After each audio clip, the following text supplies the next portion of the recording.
सभी साथियों को नमस्कार, राम राम।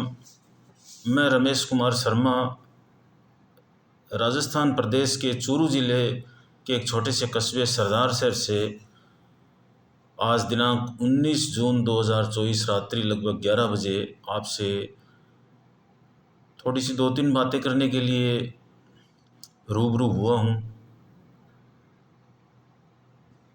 आजकल ये नीट एग्ज़ाम के बारे में बहुत सारी खबरें चल रही हैं प्रिंट मीडिया पे, इलेक्ट्रॉनिक मीडिया पे। उसके संबंध में थोड़ी सी दो चार बातें आपसे करनी है। हो सकता है मेरी बातें आपको अच्छी भी लगे, हो सकता है आप उससे डिसएग्री भी हो, कोई दिक्कत नहीं है। अपने एग्री डिसएग्री वाली बात चलती रहती है। आपको अच्छी लगे तो उसको एडॉप्ट करना, नहीं तो उसको डिसएग्री कर देना। मैं आपसे दो तीन बातें कहूँगा जो मैंने कहीं अभी तक उसको फेस नहीं किया। मैंने उचित समझा कि मैं आपको दो बातें आपको ज़रूर कहूँ। सबसे पहली बात तो ये मुझे बड़ी अजीब लग रही है कि जितने भी चैनल्स हैं या जितने भी लोग अपने इंटरव्यू में बोल रहे हैं कि 24 लाख बच्चों का भविष्य अंधकार में है एनटीए की वजह से। मैं आपको बता दूं कि ये जो नीट का एग्ज़ाम है, national eligibility cum entrance test, जो 2024 में 5 मई को आयोजित हुआ था, देश में सभी गवर्नमेंट और मेडिकल जो प्राइवेट मेडिकल कॉलेजेज हैं उनमें एडमिशन के लिए ये एंट्रेंस एग्ज़ाम है और इसको नेशनल टेस्टिंग एजेंसी आयोजित करती है, पिछले कई सालों से कर रही है। इस बार 23,33,000 बच्चे बैठे थे, लेकिन एक बार अपने शॉर्ट के अंदर उसको राउंड ऑफ करके 24 लाख मान लेते हैं। अपने सभी लोग बोल रहे हैं कि भी 24 लाख बच्चों का भविष्य अंधकार में है। अब इसकी कट ऑफ रिजल्ट की देखें तो 164 नंबर 50% रहा है इसका। मैं आपको एक चीज़ बताता हूँ कि ये जो 164 नंबर ये बता रहे हैं 50% कि आधे बच्चे जितने बैठे थे उनमें से आधे बच्चों के नंबर 164 या 164 से कम आए हैं। यानी 24 लाख की संख्या हम अपीयरेंस मानते हैं तो 12 लाख बच्चों के 164 नंबर से कम आए हैं। जिन बच्चों ने पूरे साल तैयारी की थी, या इनमें से कुछ ऐसे भी होंगे जिन्होंने 2-3 साल से पीछे तैयारी चालू कर रखी है और उनके 164 नंबर से नीचे आए हैं, 164 नंबर तक आए हैं। आप मेरे को बताओ कि इस नीट स्कैम से उन 12 लाख बच्चों का क्या भविष्य खराब हुआ, उनके भविष्य पर क्या इफ़ेक्ट पड़ा, जो आप रीनीट की मांग कर रहे हो कि 24 लाख बच्चों का रीनीट करवाया जाए। मुझे ये बात समझ में नहीं आ रही।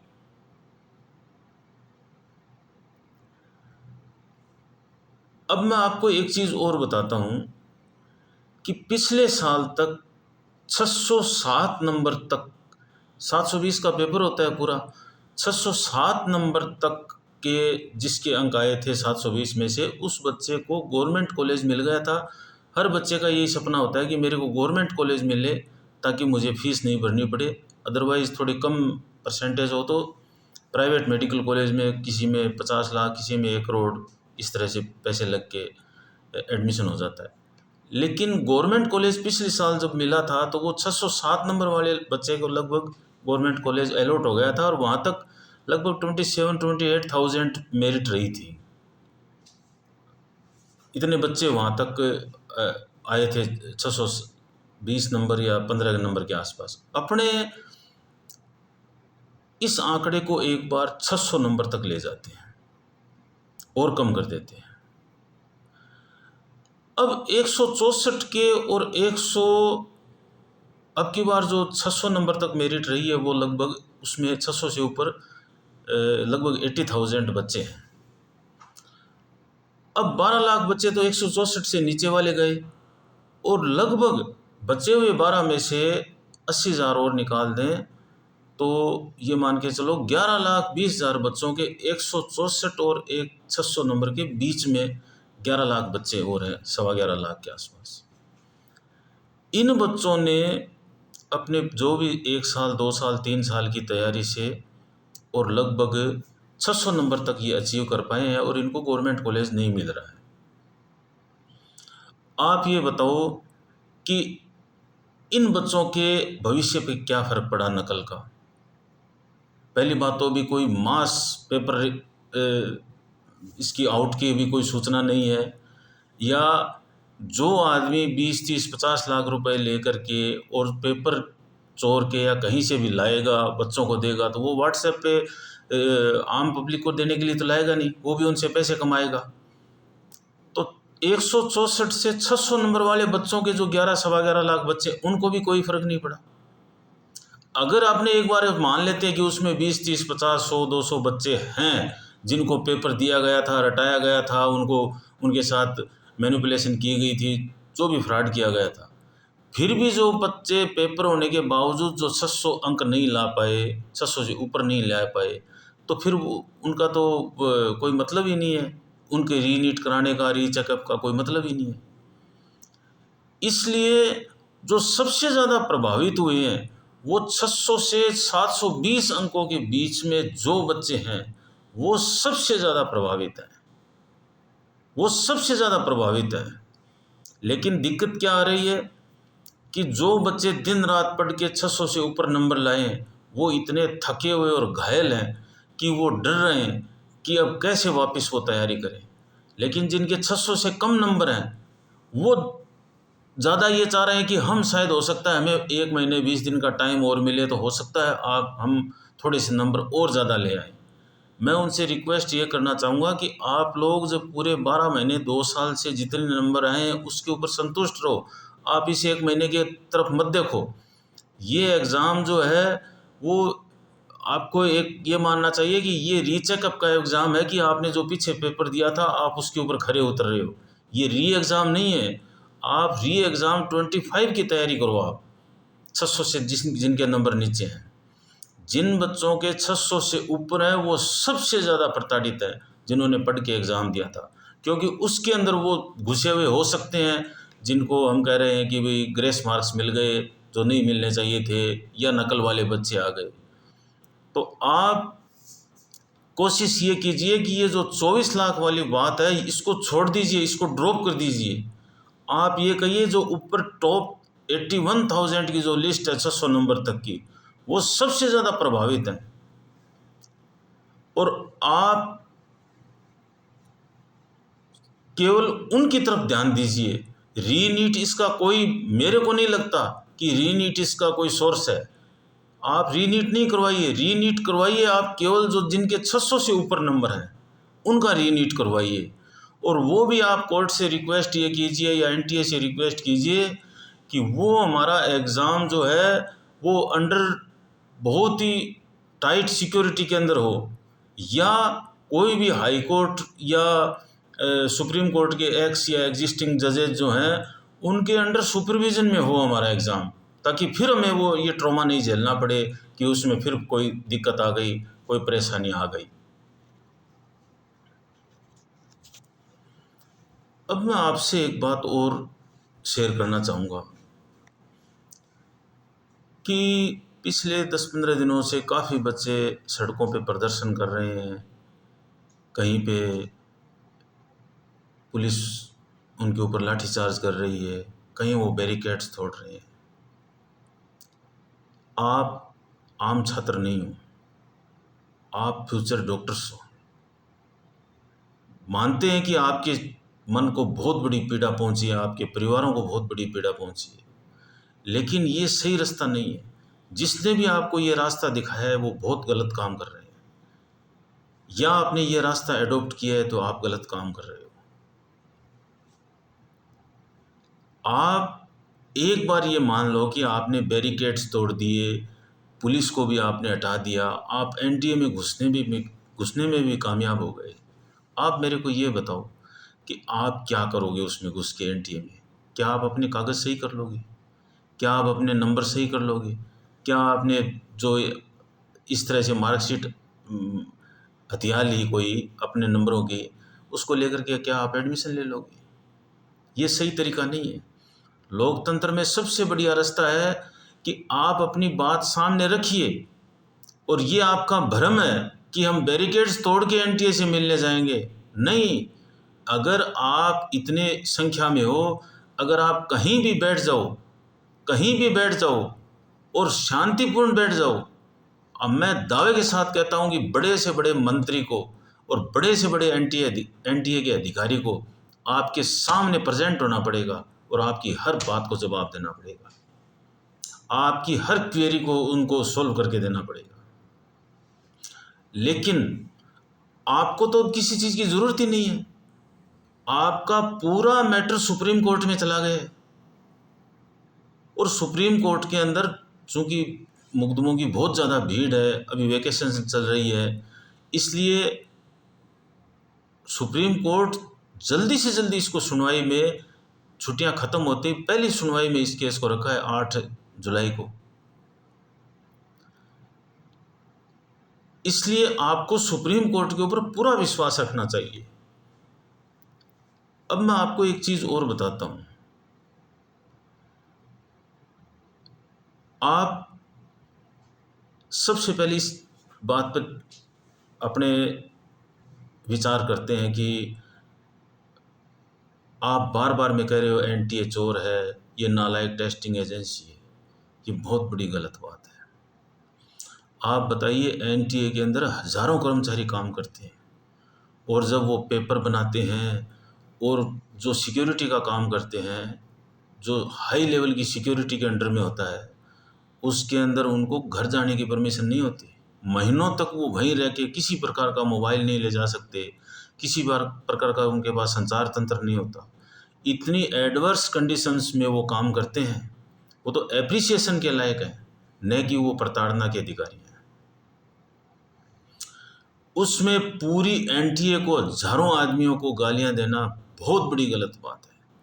अगर इसमें से लिप्त अधिकारी, अगर फ्रॉड हुआ है, कोई लिप्तता मिलेगी किसी अधिकारी की या किसी कर्मचारी की, वो मात्र 2, 5, 10 से ज़्यादा आदमी नहीं है। इसलिए आप रोड के ऊपर इकट्ठे होकर के इतने जो डिसिप्लिन वाले कर्मचारी अधिकारी हैं, आप इनको गालियां मत दीजिए। न आप किसी सरकार के बड़े मंत्री को, आप किसी को गालियां मत दो। आप केवल एक डिमांड करोगे, हमारी डिमांड है कि आप हमारी क्वेरीज को क्लियर कर दो। आपको इससे ही मतलब है, और तो कोई मतलब नहीं है। और अब तो मैं आपको कहता हूं कि आपका मामला सुप्रीम कोर्ट में चला गया, अब तो आपको धरना प्रदर्शन एक दिन भी नहीं करना चाहिए। ये बहुत बड़ा गलत काम कर रहे हो आप। मैंने अभी पिछले दिनों से मैं पूरा इसके अंदर चैनलों के न्यूज़ को पूरा पढ़ रहा हूँ, देख रहा हूँ। एक साहब तो ऐसे थे, एनटीए को गालियाँ दे रहे हैं, मंत्रियों को गालियाँ दे रहे हैं, सरकार को गालियाँ दे रहे हैं। लेकिन वो एक बंधु तो ऐसे थे जो सुप्रीम कोर्ट के लिए, मैं क्या कहूँ, मुझे शर्म आती है, वो एंटी बोल रहे थे। आपको पता नहीं है, सुप्रीम कोर्ट के पास अनलिमिटेड पावर्स हैं, अनलिमिटेड पावर्स। जब आपने पहली जो सुनवाई हुई थी समर वेकेशन के अंदर, आपने जो प्ली लगाई थी पीआईएल, उसके अंदर आपके वकील साहब ने ये कहा था कि सर आप 8 जुलाई को जब तक आप करोगे इसकी सुनवाई, तब तक तो 6 तारीख को काउंसलिंग शुरू हो जाएगी, तो हमारे को तो न्याय नहीं मिलेगा। तो पता है सुप्रीम कोर्ट के जजेज ने क्या कहा था? उन्होंने कहा था कि आप सब काम चलने दो, हमारे पास अनलिमिटेड पावर्स हैं, हम कोई भी चीज़ रिवर्स कर सकते हैं। अब मैं आपको एक चीज़ और बताता हूँ। पिछले दिनों धारा 370 हटाई थी, जो बिल भारत की लोकसभा और राज्यसभा से पास हो गया था।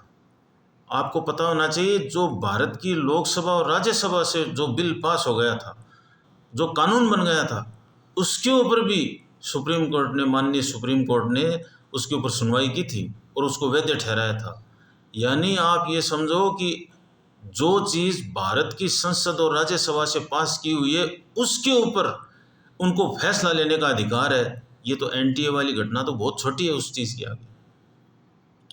इसलिए मैं आपसे रिक्वेस्ट करता हूं कि आप अपने वकील साहब को अपनी जो भी पीड़ा है वो अच्छी तरह समझाइए, सारगर्भित चीज़ से समझाइए। सुप्रीम कोर्ट के जो बड़े बड़े जो वकील आपने कर रखे हैं, वो बहुत विद्वान लोग हैं, बहुत ज़्यादा विद्वान लोग हैं, और आपकी बात जो आप बताओगे उनको, उसको सारगर्भित रूप से वो पेश करेंगे कोर्ट के सामने। कोर्ट का अपना एक अलग प्रोसीजर होता है, अलग टाइमिंग होती है, सारा काम उनका अलग तरीके से होता है। तो आप उसके ऊपर विश्वास कीजिए, उसी तरीके से चलिए आप। और अब मैं कहता हूँ 100% अपने को न्याय मिलेगा। आप तो उसमें 99.99% भी मत मानिए उसको, आपको 100% न्याय मिलेगा। अभी कल की बात है, कल पता है आपको सुप्रीम कोर्ट के जजेज ने क्या कहा था एनटीए के अधिकारियों को, कि अगर इसमें 0.001% भी अगर कहीं भी कमी निकलेगी तो हम एक्शन लेंगे। इसे कहते हैं न्याय। इसलिए आप अपने फैक्ट्स पेश करने पे ध्यान दीजिए, न कि प्रदर्शन में या हो हल्ला करने में या कहीं धरना प्रदर्शन करने में। मेरी आपसे ये एक रिक्वेस्ट है।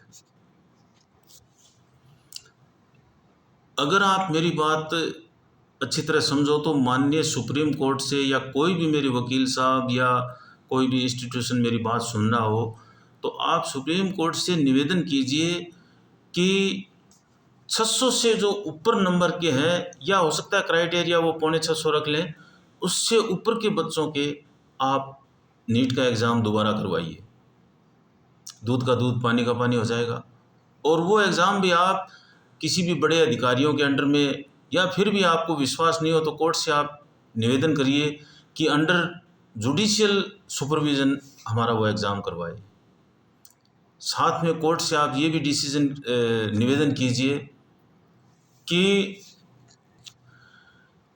ये जो 2024 में जो भी स्कैम हुआ है उसका आप डिटेल से इसकी इन्वेस्टिगेशन करवाइए, क्योंकि अगर इसको हमने खुला छोड़ दिया तो फिर ये आगे के सालों में कॉन्सिक्यूटिव ईयर्स के अंदर फिर ये परेशानी पैदा करेंगे। इसलिए इसकी अच्छी तरह जांच करके दोषियों को अच्छी से ज़्यादा सज़ा मिले, ताकि ये भविष्य में ऐसे काम न करें, कोई भी ऐसा काम नहीं करने की हिम्मत करे। इसलिए आप कोर्ट से निवेदन कीजिए कि इसकी आप सीबीआई से इंक्वायरी करवाइए, या और आप डिमांड कर सकते हो कि भी हाई कोर्ट या सुप्रीम कोर्ट के जजेस की निगरानी में ये इंक्वायरी हो इसकी। अब एक इसमें सबसे बड़ा मुद्दा आता है कि हमने इसमें ग्रेस मार्क्स दिए। इसका स्कैम का 2024 का इसी तरीके से पता चला कि जब इन्होंने एनटीए ने कहा कि हमने ग्रेस मार्क्स दिए हैं, जबकि उनके ब्रोशर के अंदर इसका कहीं उल्लेख नहीं था। आप सुप्रीम कोर्ट से निवेदन ये कीजिए कि आप एनटीए से ये पूछिए कि पिछले 5 या 10 वर्षों में क्या आपने ग्रेस मार्क्स दिए थे। अब की बार तो इनकी पोल खुली है, हो सकता है इन्होंने पिछले 5 सालों में भी ऐसा कार्य किया हो और अपने सामने नहीं आया हो। तो आप, मेरी रिक्वेस्ट है, आप उनसे, एनटीए के अधिकारियों से ये पूछिए, ऑफिसर से पूछिए कि भी आपने पिछले 5 साल में भी कोई ऐसा कार्य किया है क्या। अगर ये किया है तो वो बहुत ही खतरनाक है, उसकी भी इन्वेस्टिगेशन होनी चाहिए।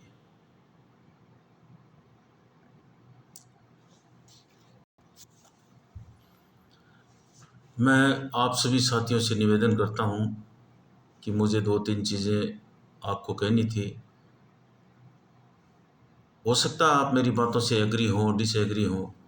अगर मेरी बात आपको अच्छी लगे तो इसको आगे बढ़ाना, और मुझे अच्छे कमेंट्स दे कर के आप ये भी बताना कि इसमें और क्या सुधार की गुंजाइश है, हम इसमें कोई और अच्छा क्या डिसीज़न ले सकते हैं।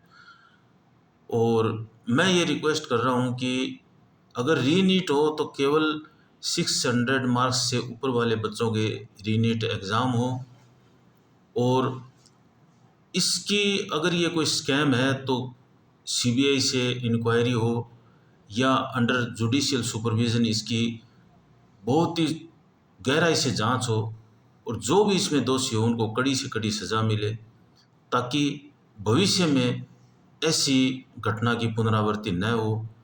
और अगर ये ग्रेस मार्क्स वाला पीछे भी चलता आ रहा है और पकड़ में नहीं आया, तो पीछे की भी मैं मानता हूँ कि 5 साल की इंक्वायरी कम से कम ज़रूर करवाई जाए।